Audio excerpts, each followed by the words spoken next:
This video is a bit different from the others because prototypes aren't components. But the ability to try things out quickly is just as essential as knowledge of the individual parts for me. Prototyping is such a broad subject though, I'm really just going to look at my own experience of making prototypes and the techniques that I find useful when making my machines. Though I guess I do hope it also may tempt other people to try physical prototypes in this digital age when everything's done on CAD. As always, here's the chapter list to skip to any particular part of the video. I thought I'd start just talking a bit about drawings and how they relate to prototypes.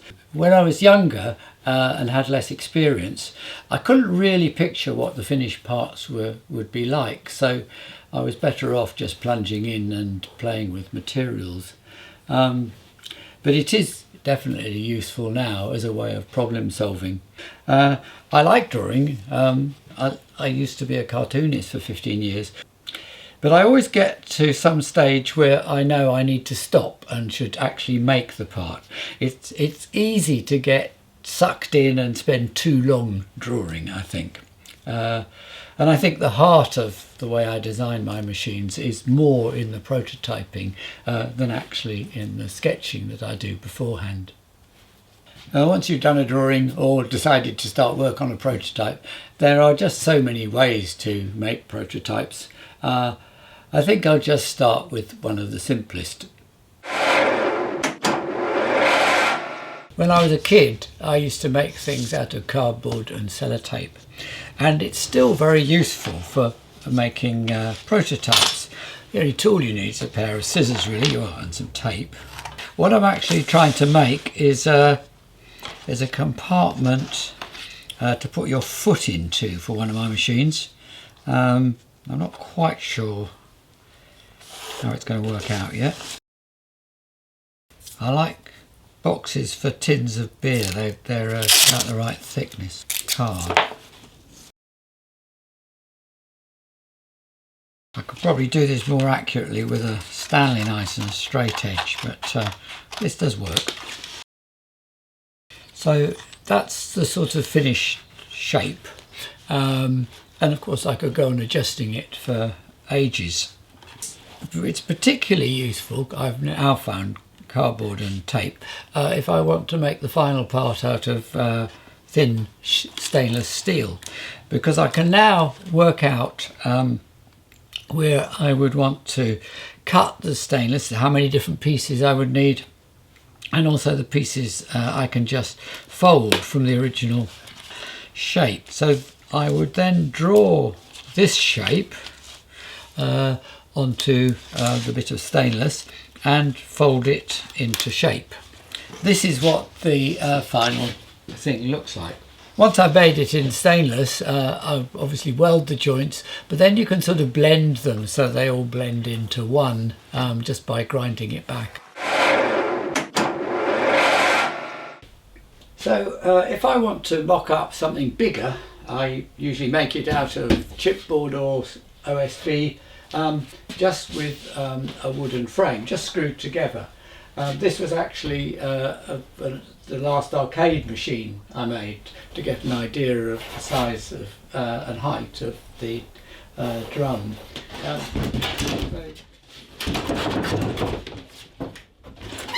You can see the construction is really quite minimal. It's just sort of battens of 2x1 that are just screwed into the board. It's very quick to do. I've made entire rooms like this when I was working for museums as a designer. It's quite hard to envisage the sizes of spaces, and I found that really helped. I don't know why architects don't do it for their clients when they're designing houses for them. I had a friend whose house turned out much bigger than he was expecting. He's a bit horrified really. Difficult to keep warm. So yeah, I think it's very worthwhile doing that. In the 1950s, when the first nuclear submarine was being designed in America, the man in charge was an Admiral Rickover. a man after my own heart. He insisted on a full-scale wooden prototype of the inside of the submarines, complete with all the pipework and machinery. And he spent ages inside checking that each bit could be pulled out and replaced for maintenance and stuff, and also that the crew could move smoothly around inside without too many obstacles. At the time, even at the time, it was seen as quite eccentric, and it cost a fortune to make, and of course nobody would do it now. But yes, a man after my own heart. For accurate scale models, I like foamed PVC. This is the stuff that estate agents often use for the for sale boards outside houses, and it's also quite widely used for architectural models. We made one a couple of years ago as the background for some animation. Good job! You have been awarded an A+ grade with distinction for your driving skills. And it's really, you can be quite rough and ready with this stuff. You can tape it together. It actually glues well with plastic pipe welding glue, and it's easy to sand and easy to cut too. You can get surfaces very flat with a disc sander, for instance. I use that quite a bit.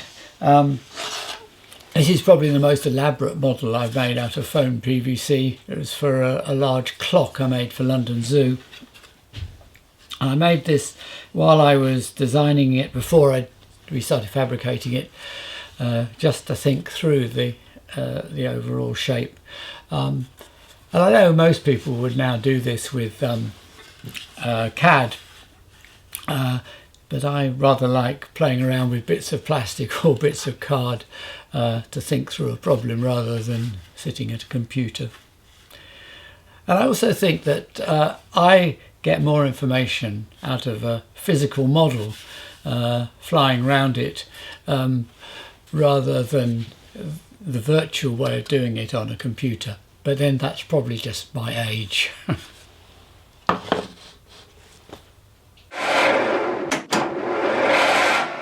I also occasionally make wire frame models. This is for a clock that was, the people are life size, so it was actually sort of 20 or 30 foot diameter, this clock.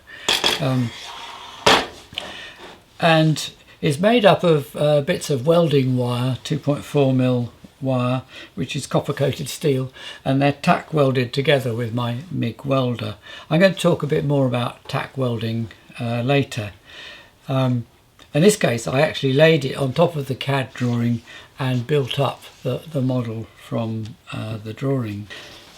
Again, it helped me to sort of think about the design, but also I then took it to the company that was fabricating the structure, and the welder thanked me a lot for leaving him with the model. He said it made his job a lot easier than just relying on the drawings.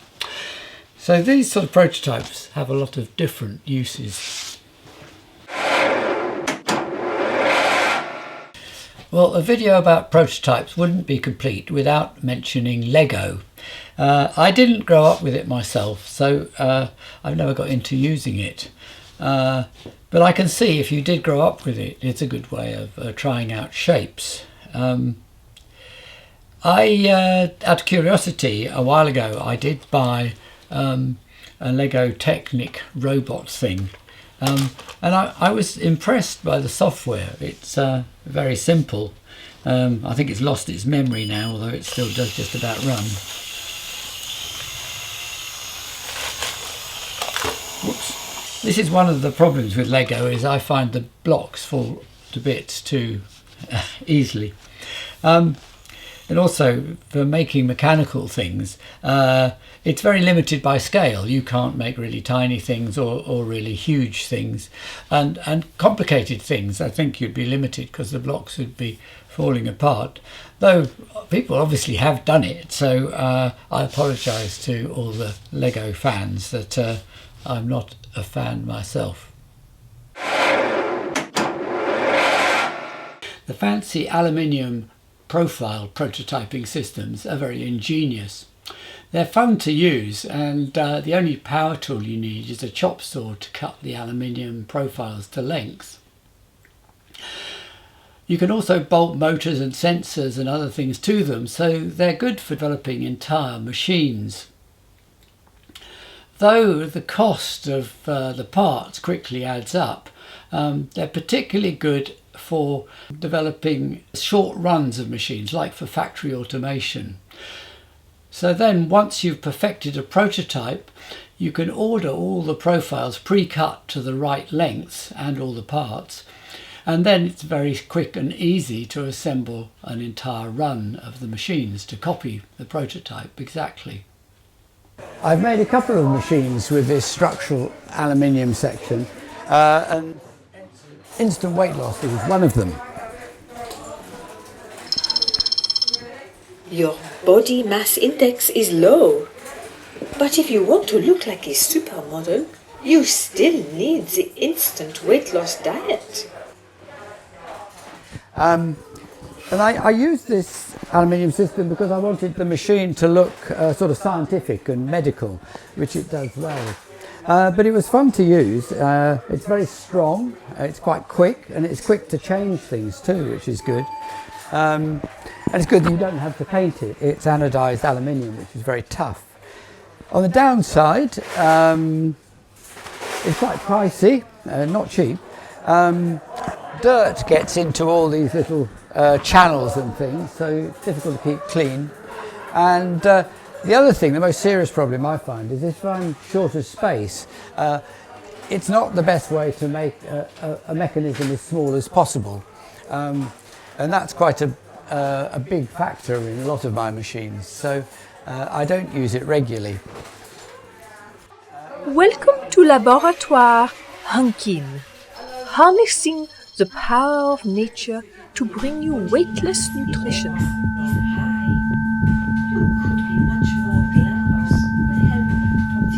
Please wait while our precision-engineered system individually prepares natural, weight-free nutrients for you.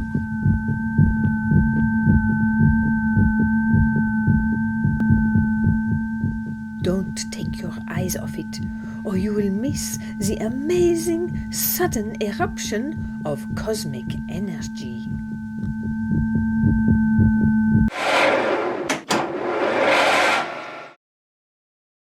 "3D printers have been overhyped, but for industrial prototyping they're certainly serious tools. Now most metal parts, and also the moulds for most plastic parts, are made by CNC tools. All the designs are generated in 3D CAD, so 3D printers are the perfect way to prototype them. People are also more experimentally trying enormous 3D prototyping machines to make complete rockets or even complete houses.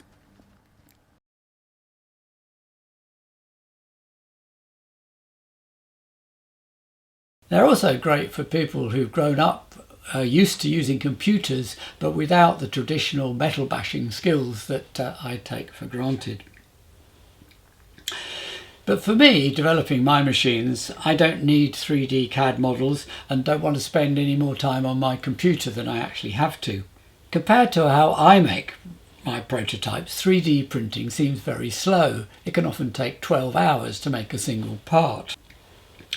And the affordable ones, the affordable 3D printers, only use rather nasty plastic, which aren't strong or easy to modify or repair. The process of prototyping that I use most often, particularly for mechanisms, is just to weld bits of steel together with tack welds and then grind them off if I need to change the prototype. I do this with my MIG welder. If you're unfamiliar with these, I have an earth wire that you clamp to the thing you're trying to weld, or in this case to my welding table, and then they have a torch and a spool of wire in there, And when I pull the trigger of the torch, the wire comes out the end. When it reaches the earth on the table, it completes the circuit and gets hot. If it was right by the torch, it would be hot enough to melt the wire. And that's what forms the weld.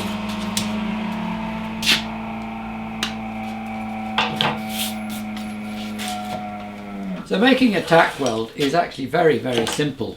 If I wanted to weld these two bits of steel together, turn the welder on. I always cut the end of the wire off so it's got a nice clean tip and it'll conduct well when it first touches. And then literally you just have to hold the torch over the joint and weld.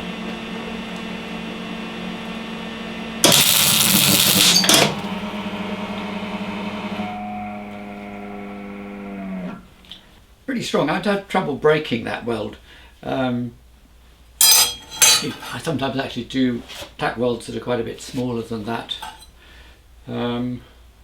It's pretty flat. You can, though, at this stage adjust the angle a bit by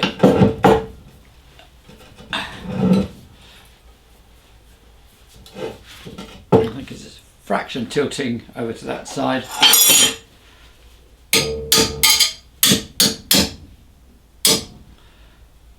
Yeah, I think that's right. So you could adjust the angle before adding extra tack welds if you need to. Actually, I don't usually just rest bits of metal on the bench like I did for that tack welder. Much more common, I would actually clamp them together, because if we clamp them together, obviously I can get an angle completely exactly right. So if I want that to be a right angle, oops, I can just,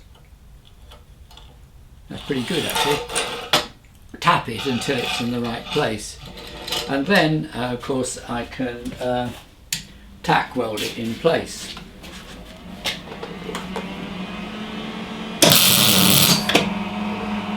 And for something like this, I would probably do a second tack weld on the other side.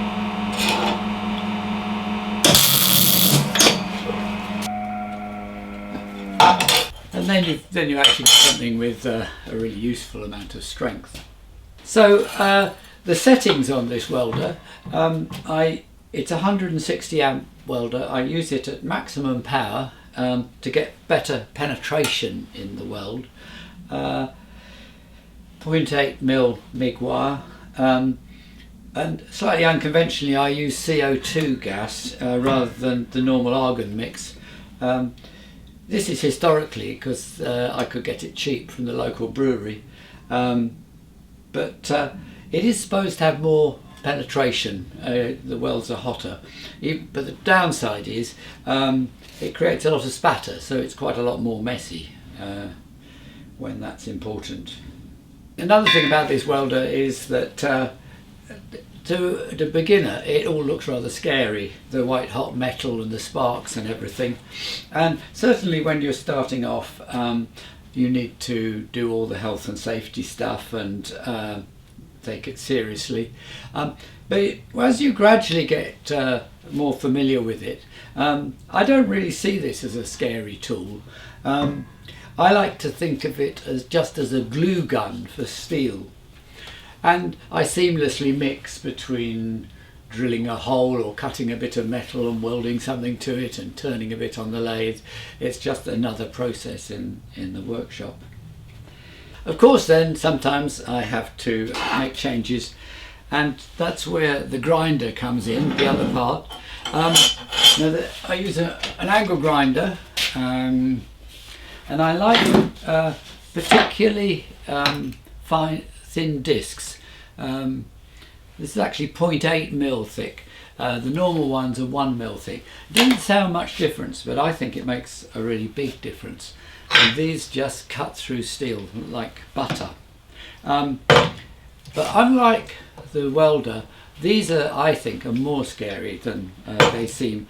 I have cut myself with them in the past and it's not pretty.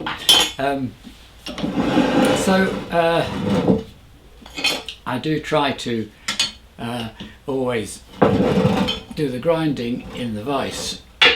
This means I can keep 2 hands on the angle grinder.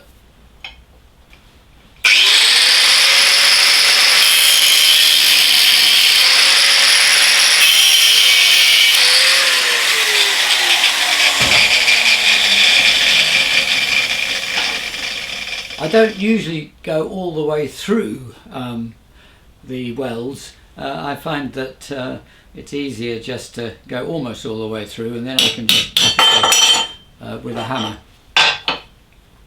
Well, this simple technique of welding bits on and grinding them off again is incredibly versatile and I don't know what I'd do without it, really.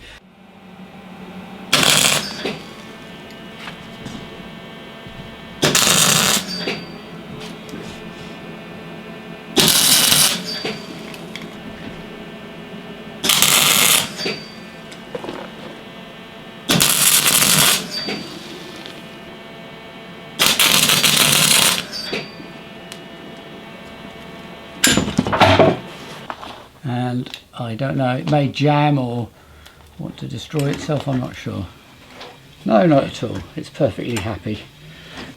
I haven't got any particular use for this mechanism, but really you could make a linkage like this in half an hour or so.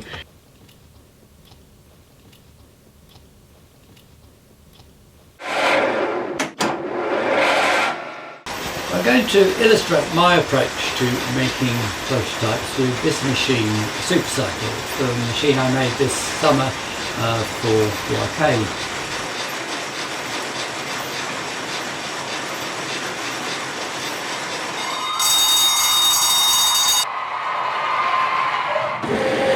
Well done, but your coach can help you do even better. So put your ear to the intercom for some confidential advice. As a qualified doctor, I can help you boost your performance. Insert a foot into the cowl at the bottom of the machine and you will feel a secret raised patch. Simply press down on this during the race to inject more power to your muscles. And actually the machine is just back in my workshop for a week for some modifications. So I'm not remotely sporty, but I do sometimes find the cat and mouse game between the doping and the policing of it entertaining in a bonkers sort of way. And it seemed like a suitable starting point for one of my machines. So, and cycling, a good hotbed of doping and also nice for mechanical models. And I actually started with making models of cyclists with pneumatic muscles. So there's one for each, there's one for a thigh muscle and one for a calf muscle. And I thought perhaps you could control 4 pneumatic rams to make the cyclist, propel the cyclist along. But actually it was very difficult to do. It wasn't really intuitive or certainly not satisfying. But I didn't give up. I kept altering this prototype and ended up with this version, which just has a single ram, a single thigh muscle, but with a flywheel and a counterweight. So and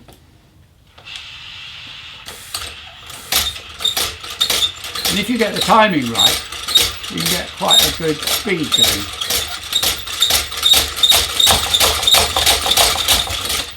But I mean, I've done that quite a few times. I think if you're a beginner or a kid, you might not get the idea. So it might not be at all satisfying. It quite often goes backwards rather than forwards. But because I was working on this for quite a long time, there are many, many modifications, and you can see the little tack welds all over the place. Well, I didn't give up at that point. I persevered. Next made a version with an actual cycling figure on it and more the right shape. But this didn't work so well. There was just sort of more friction in the motion, and I think I just thought the whole thing was a bit clunky. So I think after this one I did finally give up and decide to start all over again. There's not time wasted. All the time I've been thinking about the general ideas about the machine and reading about doping generally and the rest of it. And once I'd abandoned the idea of the pistons, then the cyclist could be much smaller. And that opened up a lot of new possibilities. With the smaller cyclists, I had the idea that they could race round the rim of a real bike wheel. So that's where that idea came from. This next prototype, I've included a motor so that both the motor and the crank have freewheels on. So whichever is going the faster controls the speed that the wheel goes round. So that seemed to work, and at the time my idea was that the cyclists would go all the way around the wheel. There was a friend who suggested they should stay at the top, and I wasn't keen on the idea to start with, but then I thought of a way of doing it mechanically that rather appealed to me, using differential gears. So I made this quite elaborate prototype to see if it would work. The differential gears in the front is connected on the sides to the two cranks that you turn, and the output going to the yellow flag at the back on the right is the average of the two input speeds.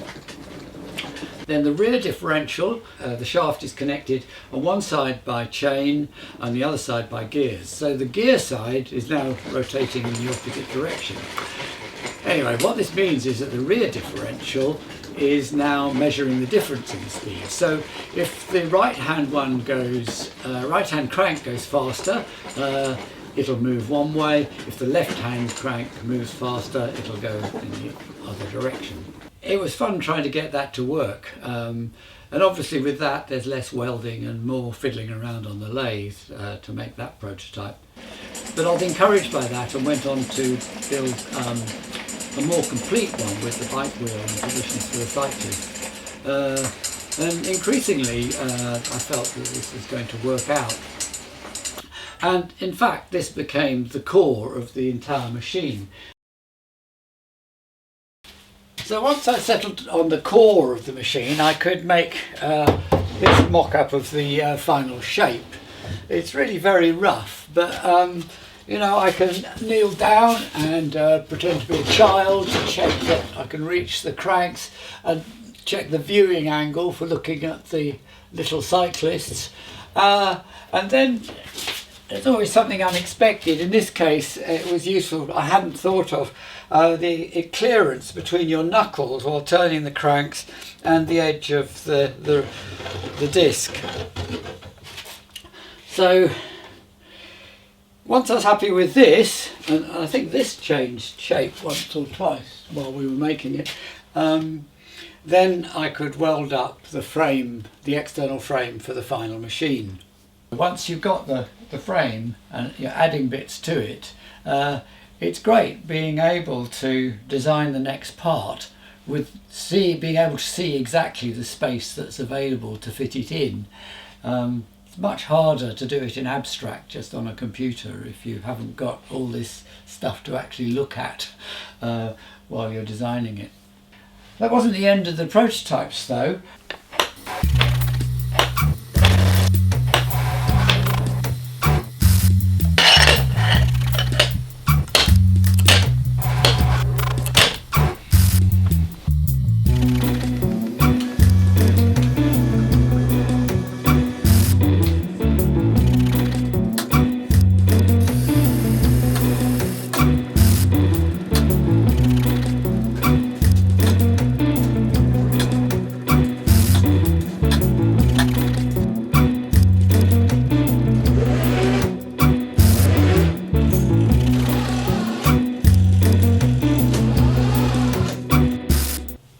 So although the machine was coming together quite well, I still had no idea really quite how the game was going to work out. I managed to get it in a state where it was just playable before my grandchildren came to stay at half term. Jessie pointed out the obvious snag. What on earth is to stop people just keeping their foot on the doping pedal for the entire race? And it had been at the back of my mind, but I'd been kind of hopelessly searching for some sort of way of integrating doping tests in the game. But it all seemed a bit clunky, so I kind of left it. But then Jessie said, oh, it's obvious, they get an overdose. And I hadn't thought of that. I was being much too literal about the doping tests, but the overdose is just a simple device to make it into a game. And I always have to simplify my ideas, and people still get the gist of what the machine's about. It doesn't matter at all. So really, Jessie was a genius stroke. And once with that idea, then the rest of the machine came together really quite well, and was on the pier for the beginning of the summer holiday.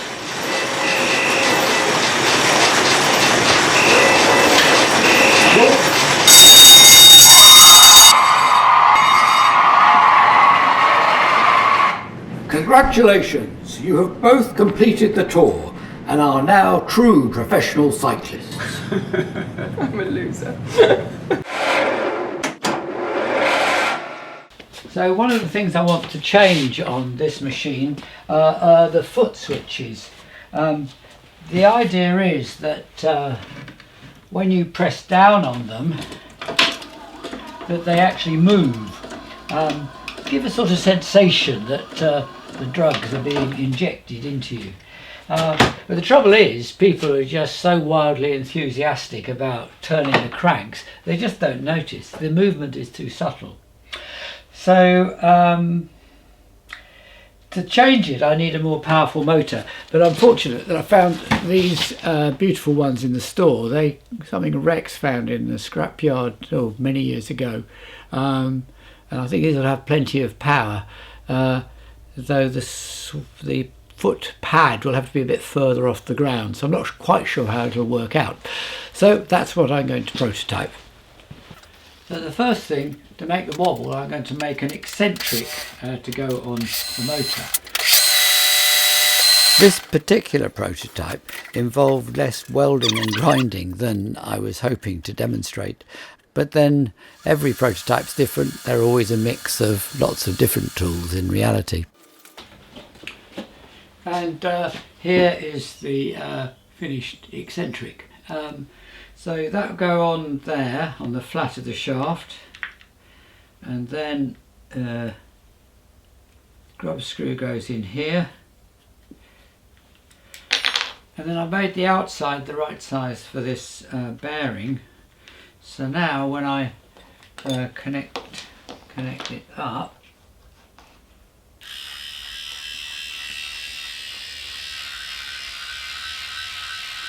so that's the motion I'm hoping to get on my foot. Most of the bits of steel I use for these prototypes are just bits out of the scrap bin, so this will do for the foot plate. So the next thing is to mount it on a plate with a hinge to see how it would actually feel on my foot.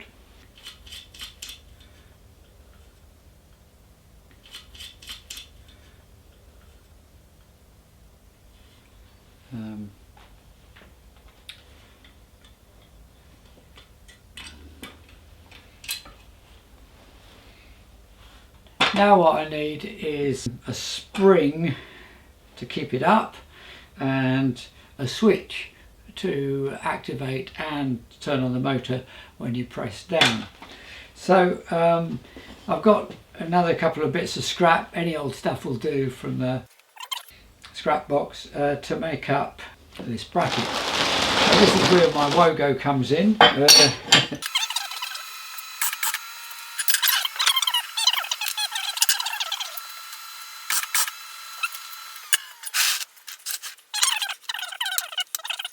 This reminds me really that having like stores and lots of stuff is actually an important part of prototyping quickly, just to be able to go and pick the stuff up rather than to wait for the next day until it turns up with carrier.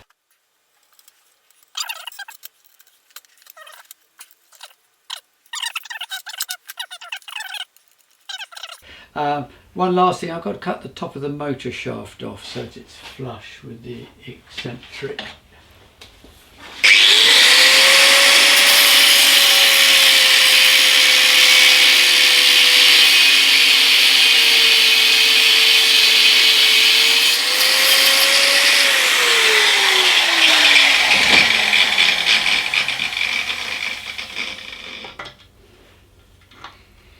And now it's ready for a test.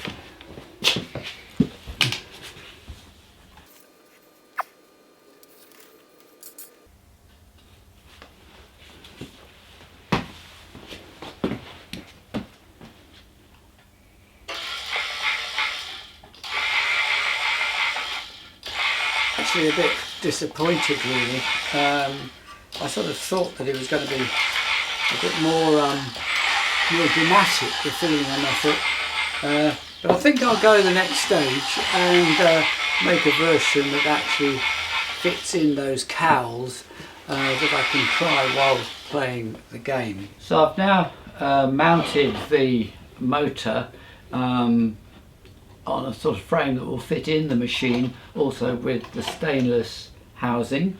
I put the hinge pin up at the top this time, so that you can rest the whole of your weight of your foot on the edge here.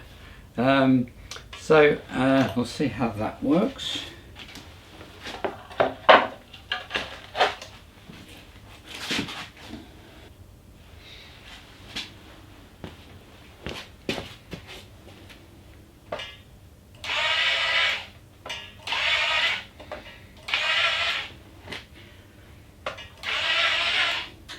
Well, another disappointment, I'm afraid. I think it's just much too far back, the wobbly bit, the eccentric. It needs to be much closer to the front to get the ball of your foot to feel the sensation strongly. So I'm going to have to change the motor around. To try and give a better feel of how I prototype, I've filmed this stage in real time, but sped it all up. The process does look chaotic, particularly because so many of the prototypes don't quite work out. But though when I was younger I found this frustrating, I now really enjoy it. It's only when things don't work out that I learn something new. But equally, it's still really exciting when something does work out well.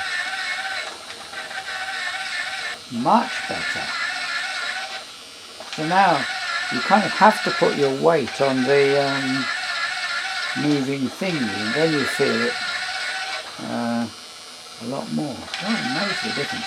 So I'll now put the stainless housing on and see if it still feels good.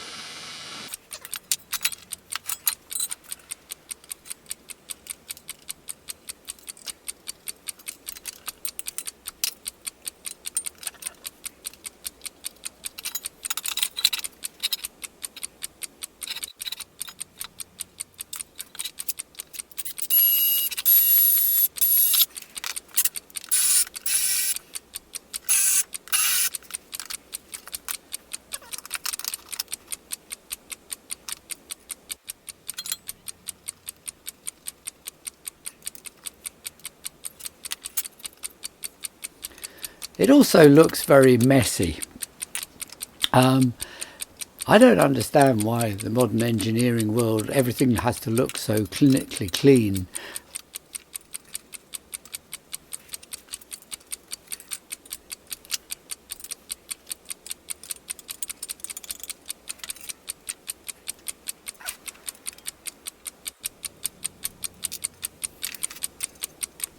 So, I really am hoping now I've got it just about right. So, where's that? That's my stop. Looks exactly the same. An extra trial down there.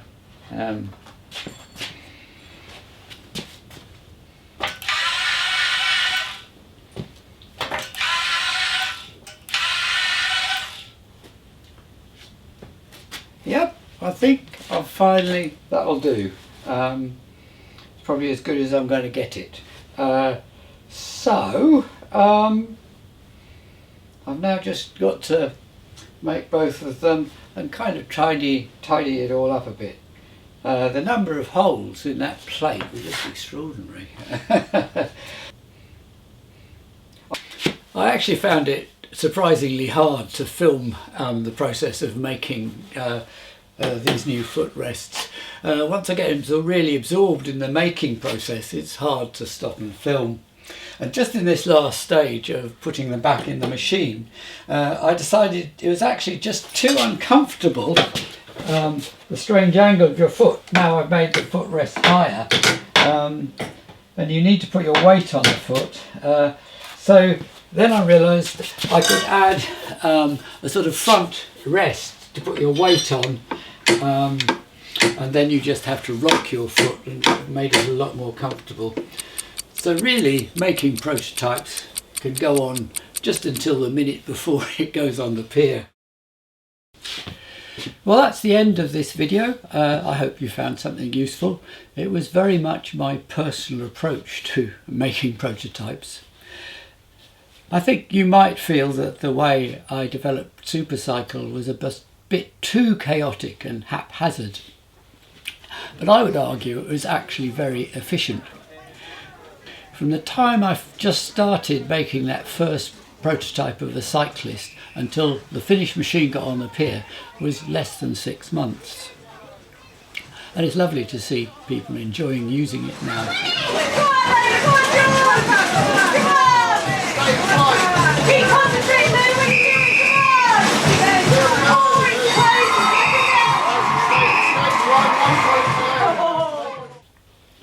Another thing I was thinking while making the video was how much of a jack of all trades I am.